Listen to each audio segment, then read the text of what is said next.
I think there are two different schools of thought in Brussels. I think most of the national governments want this to be a cordial and a mutually advantageous process where we keep most of the aspects of free trade and security and intelligence cooperation, military alliance and so on.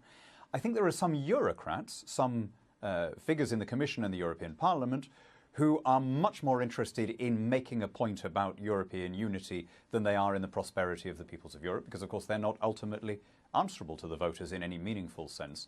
And I think it's obviously much better for us to be talking to the 27 governments who will want to maximise the advantages for their own citizens and will want to approach the thing in the spirit of mutual benefit. Miranda Green, it's clear that Britain has to continue paying into the EU budget until we leave, take a stab at sometime in the first half of 2019. But this talk that we continue to pay billions into it even after we've gone, I mean, that's nonsense, is it not? I don't know. I mean, essentially, there is potential here for all the positive sounds that came out last night about trust and unity for enormous amounts of bitterness and rancour, in the great phrase of Roy Jenkins, because of not just this question of whether Britain has to continue to pay in, but also questions of, you know, whether there'll be mutual rights for EU citizens here and Brits in the rest of the EU that doesn't cost to remain. anything. Doesn't cost anything. And also this question, as you were pointing out, the difference between membership of the single market and access to the single market. So I'm afraid I'm not sure about the trust and unity noises that are coming out. No, I can see that. These are simply words. And also I would say that Daniel Hannan's point about the greater willingness to negotiate in good faith and in a positive sense from the other 27 nations, that may be so, but they've got to get this deal through their parliaments. So again, that's going to prove incredibly difficult over the next 2 years, or 15 months of negotiations, to come up with something they can all get through. Mr. Barnier is not the first one to make it. What do you make of these claims that Britain, even after we've left the European Union, would have to contribute billions? Yeah, it's so funny, isn't it? We've gone from, oh, it barely costs anything, it's all a lever's lie that we have to pay, to we're being faced with this bill for 50 million. Look, of course, while we are members, while we are, as it were, unravelling the full membership, of course we will continue to pay our subs during that process, and we will continue to use the facilities while we're paying the subs.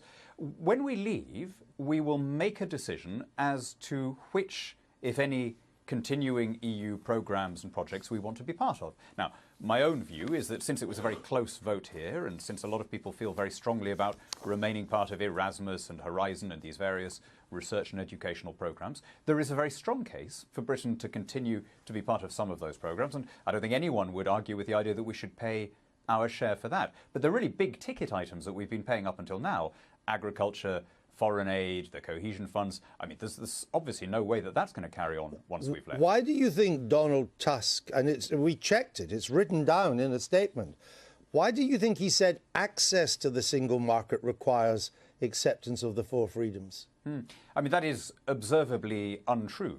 The European Union has a small number of trade deals, but it does have trade deals with, you know, Colombia, Peru, South Korea. Plainly, they get complete access to the single market without having either to pay anything or to accept free movement of people. So just that is factually wrong. I think if we want to go further than just access, if we want to remain part of a mechanism for setting common rules and so on, then obviously any institutions that we remain part of course we pay our share for those, just as we pay our share for the G7, the IMF, the UN or whatever else. Miranda, lots of criticism of the British government leaving a vacuum, not giving us a clear enough idea, not its running commentary, but a strategic overview of what it hopes to achieve. And still, we haven't had that. But on the European side, this statement by Mr. Schulz of the European Parliament, if I don't get a bigger role, Parliament will do its own negotiations, that seems somewhat bizarre. Well, Parliament does have to have a say. That's a different matter. Like the other 27 nations do. The European Parliament will have a vote on the deal as well. They have a very sort of bullish negotiator in the person of Guy Verhofstadt, who is not shy about wading into the debate. So they're already very, very involved. And this is a negotiation without precedent.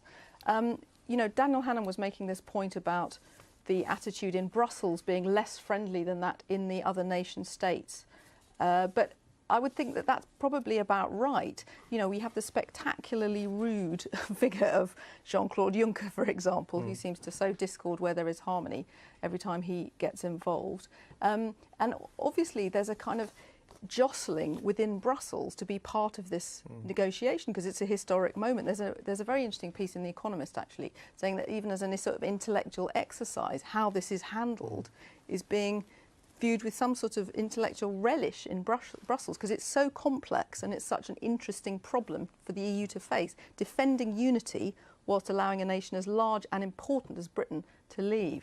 Dan Hannan, next year we're going to have elections in Austria, in Holland, in France and Germany. We may even have them in Italy as well.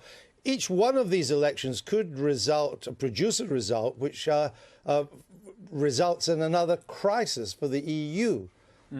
Are we going to have difficulty even getting their attention for Brexit? Well, in a way, that makes the point. The European Union is going through testing times. I think even the most extreme supporter of the project accepts that.